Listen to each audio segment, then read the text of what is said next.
നമസ്കാരം, സ്പീഡ് ന്യൂസിലേക്ക് സ്വാഗതം. മേളാചാര്യൻ കേളത്ത് അരവിന്ദാക്ഷമാരാർ അന്തരിച്ചു. തൃശൂർ പൂരത്തിൽ 4.5 പതിറ്റാണ്ടിലേറെ കാലം ഭാഗമായിട്ടുണ്ട്. വിട പറഞ്ഞത് 7 പതിറ്റാണ്ട് നീണ്ട കലാജീവിതം. കള്ളക്കടൽ മുന്നറിയിപ്പിനെ തുടർന്ന് കേരള തീരത്ത് ഓറഞ്ച് അലർട്ട് തുടരുന്നു. ഇന്ന് അർദ്ധരാത്രി വരെ ഉയർന്ന തിരമാലകൾക്ക് സാധ്യതയുണ്ടെന്ന് ദേശീയ സമുദ്രസ്ഥിതി ഗവേഷണ പഠന കേന്ദ്രം. കള്ളക്കടൽ പ്രതിഭാസത്തിൽ വലഞ്ഞ തീരമേഖല. അപ്രതീക്ഷിത വേലിയേറ്റത്തിൽ ഭയപ്പെട്ട തീരദേശവാസികൾ. പുനർനിർമ്മാണം പൂർത്തിയാകാതെ തൃശൂർ കുറ്റിപ്പുറം പാത. നിർമ്മാണ കാലാവധി പൂർത്തിയായി മാസങ്ങൾ പിന്നിട്ടു. പുഴയ്ക്കലിലും കേച്ചേരിയിലും ഗതാഗതക്കുരുക്ക് പതിവായി. തൃശൂർ കോർപ്പറേഷന്റെ പ്രഥമ മേയറും മുതിർന്ന കോൺഗ്രസ് നേതാവുമായ ജോസ് കാട്ടുകാരൻ അന്തരിച്ചു. 92 വയസ്സായിരുന്നു. തൃശൂർ കോപ്പറേറ്റീവ് ആശുപത്രിയിൽ ചികിത്സയിലിരിക്കെയായിരുന്നു അന്ത്യം. തൃശൂർ കോർപ്പറേഷന്റെ പ്രഥമ മേയറും മുതിർന്ന കോൺഗ്രസ് നേതാവുമായ ജോസ് കാട്ടുകാരൻ അന്തരിച്ചു. 92 വയസ്സായിരുന്നു. തൃശൂർ കോപ്പറേറ്റീവ് ആശുപത്രിയിൽ ചികിത്സയിലിരിക്കെയായിരുന്നു അന്ത്യം. വെറ്റിലപ്പാറയിൽ പകൽ സമയത്തും കാട്ടാനകൾ ഇറങ്ങിയതോടെ പ്രദേശവാസികൾ ഭീതിയിൽ. എണ്ണപ്പനത്തോട്ടത്തിലാണ് കാട്ടാനകൾ കൂട്ടത്തോടെ ഇറങ്ങിയത്. ചൂട് കൂടിയതോടെ പകൽ സമയത്തും ആനക്കൂട്ടം കാടിറങ്ങുകയാണ്. അക്കിക്കാവ് കേച്ചേരി ബൈപ്പാസ് നിർമ്മാണത്തിനെത്തിച്ച മണ്ണുമാന്തി യന്ത്രങ്ങൾ സാമൂഹ്യ വിരുദ്ധർ കേടുവരുത്തി. 2 മണ്ണുമാന്തി യന്ത്രങ്ങളുടെ ഇന്ധന ടാങ്കുകളിലാണ് മണ്ണും ഉപ്പും നിറച്ച് പ്രവർത്തനക്ഷമമല്ലാതാക്കിയിരിക്കുന്നത്.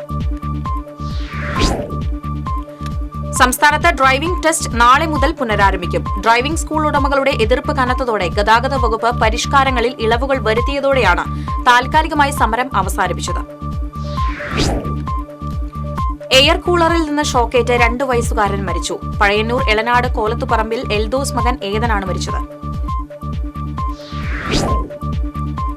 രാജ്യത്ത് 3ാം ഘട്ട വോട്ടെടുപ്പ് ചൊവ്വാഴ്ച. 94 ലോക്സഭാ മണ്ഡലങ്ങളിലാണ് വോട്ടെടുപ്പ് നടക്കുക. കുന്നംകുളം ചൊവ്വന്നൂരിൽ കാട്ടുപന്നിയെ റോഡിൽ ചത്ത നിലയിൽ കണ്ടെത്തി. വാഹനമിടിച്ച് ചത്തതാകാമെന്നാണ് നിഗമനം. അന്നകര കടാംതോട് പാലം തകർച്ചാ ഭീഷണിയിൽ. തൃശൂരിൽ നിന്നും ചാവക്കാട്ടേക്കുള്ള റൂട്ടിലെ പ്രധാന പാലത്തിന്റെ 2 തൂണുകളുടെ അടിയിലെ കരിങ്കല്ലുകൾ ഇളകിപ്പോയ നിലയിലാണ്. എളവള്ളി സെന്റ് ആന്റണീസ് ദേവാലയത്തിൽ 1 വർഷം നീളുന്ന ജൂബിലി ആഘോഷങ്ങൾക്ക് തുടക്കമായി. ഇടവകയിലെ നിർധന രോഗികൾക്ക് ചികിത്സാ സഹായം വിതരണം ചെയ്തു. കവിയും ഗാനരചയിതാവുമായ GK പള്ളത്ത് എന്ന ഗോവിന്ദൻകുട്ടി പള്ളത്ത് അന്തരിച്ചു. 82 വയസ്സായിരുന്നു. സംസ്കാരം നാളെ പാറമേക്കാവ് ശാന്തിഘട്ടിൽ നടക്കും. സൗദി അറേബ്യയിലെ തായിഫ് അൽ ഷരീഫ് മ്യൂസിയത്തിൽ മലയാളിയുടെ ആർട്ട് ഇടം നേടി. ചന്ദ്രാപിനി സ്വദേശി മുസ്തഫ യൂസഫാണ് അറബിക് ലിപിയായ അൽ മുസ്നദിൽ തയ്യാറാക്കിയ ആർട്ടും അതിനെക്കുറിച്ചുള്ള ഹ്രസ്വ വിവരണവും പ്രദർശിപ്പിച്ചത്. സാഹിത്യകാരന്മാരുടെ കൂട്ടായ്മയായ കാവ്യശിഖയുടെ ആഭിമുഖ്യത്തിൽ തൃശൂരിൽ പുസ്തകപ്പിറ സംഘടിപ്പിച്ചു. സാഹിത്യ അക്കാദമി ഹാളിൽ നടന്ന ചടങ്ങ് പ്രൊഫസർ KV രാമകൃഷ്ണൻ ഉദ്ഘാടനം ചെയ്തു. കുരുവിലശ്ശേരി നിത്യസഹായ മാതാ പള്ളിയിൽ പരിശുദ്ധ നിത്യസഹായ മാതാവിന്റെയും വിശുദ്ധ സെബസ്ത്യാനോസിന്റെയും തിരുനാൾ ആഘോഷിച്ചു. ആഘോഷമായ പൊന്തിഫിക്കൽ ദിവ്യബലിക്ക് കോട്ടപ്പുറം രൂപത മുൻ ബിഷപ്പ് ഡോക്ടർ ജോസഫ് കാരിക്കശ്ശേരി കാർമ്മികനായി. ഏനാമാക്കൽ സെന്റ് ജോസഫ് ഹൈസ്കൂളിലെ 1975 SSLC ബാച്ചിന്റെ സുവർണ ജൂബിലി ആഘോഷം സംഘടിപ്പിച്ചു. ഫാദർ ജോസ് പോൾ ഉദ്ഘാടനം ചെയ്തു.